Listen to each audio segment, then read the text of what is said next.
What if I told you that you don't need friends after 70 and that letting go might just be the most liberating thing you ever do?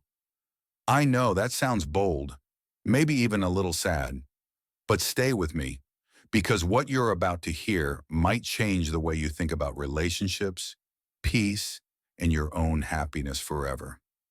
Hey there, welcome back. And if you're new here, I'm really glad you clicked. This video, it's not just a list of reasons why friendships might fade after 70. It's about freedom. It's about joy.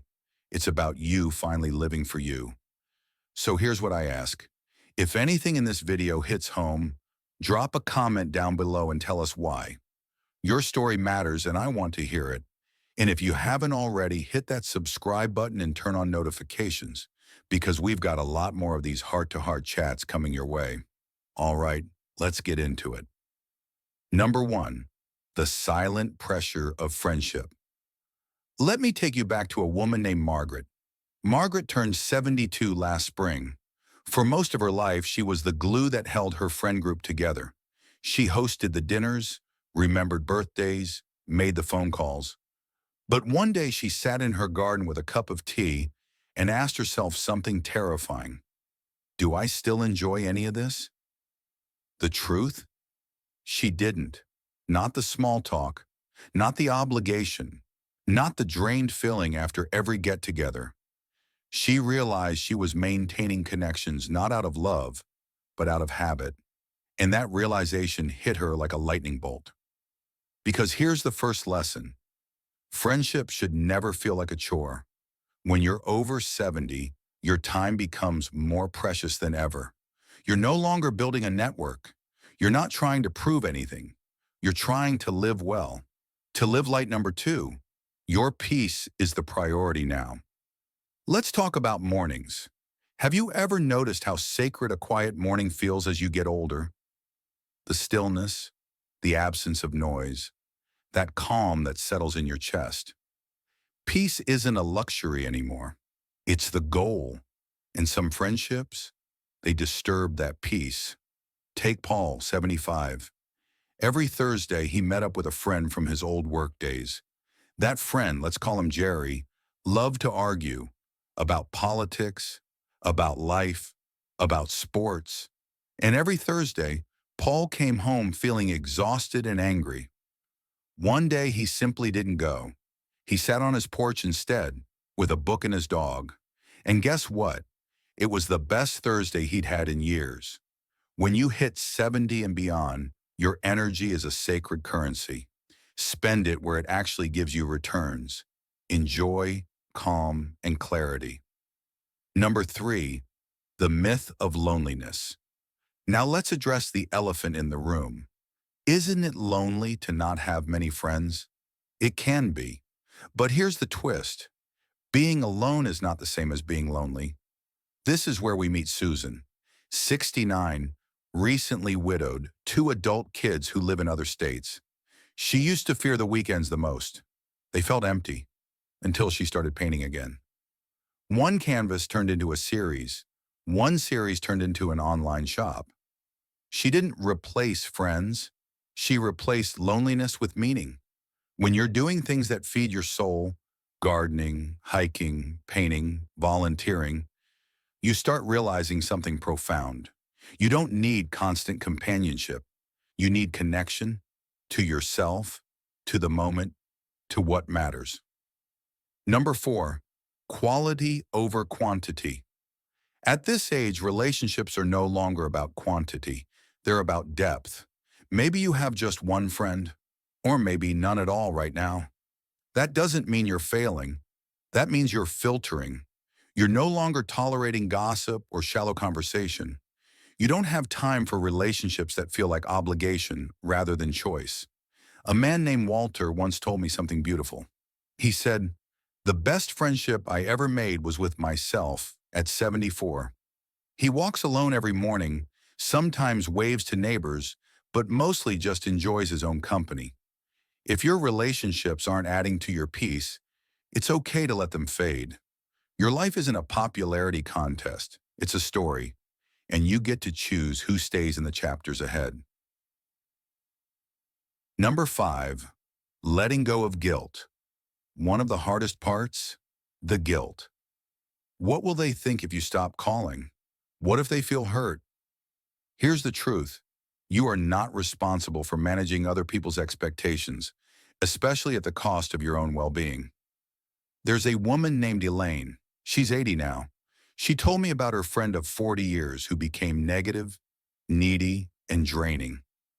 Letting go of that friendship, it took her 2 years. But when she finally did, I felt 10 pounds lighter, she said. Guilt is the price of self-liberation, but only at first. Then it becomes clarity, and then peace.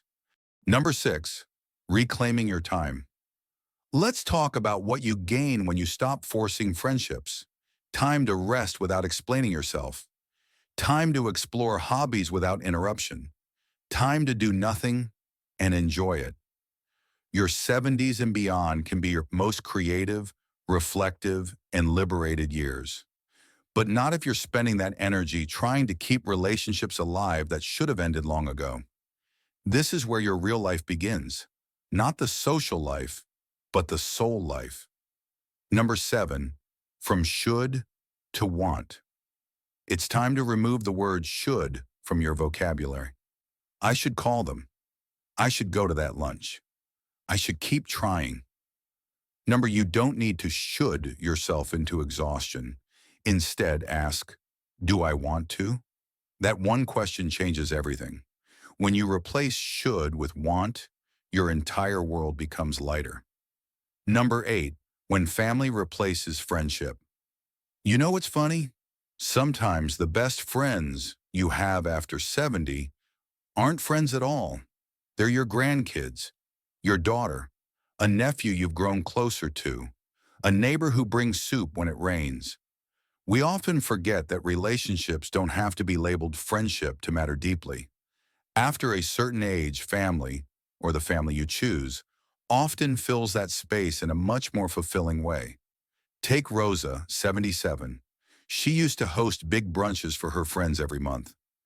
Now, she spends quiet Sundays baking cookies with her granddaughter Emma. They don't talk much, just giggles, stories, and silence.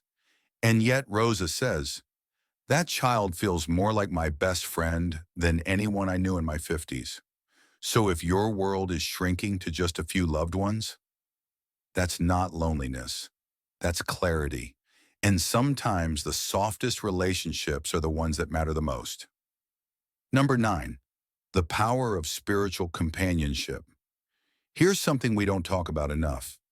What if the connection you seek isn't with another person at all? What if it's with something higher, something deeper, something sacred? When friendships thin out, some people discover a stronger connection with their faith, with nature, or even just with their inner voice. James, at 78, started meditating when he felt abandoned by friends who moved away or passed on. He said one day, sitting under an old oak tree, I realized I'm never really alone. The silence is full of something bigger, whether it's prayer, journaling, walking in nature, or just sitting in stillness. This connection can fill the space that friendships used to occupy. And it's not lesser. It's not lonely. It's transformative. You're not just aging, you're awakening. So here we are.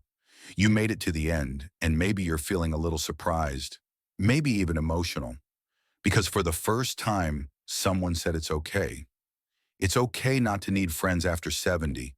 It's okay to choose peace. It's okay to enjoy your own company. It's okay to release what no longer serves you.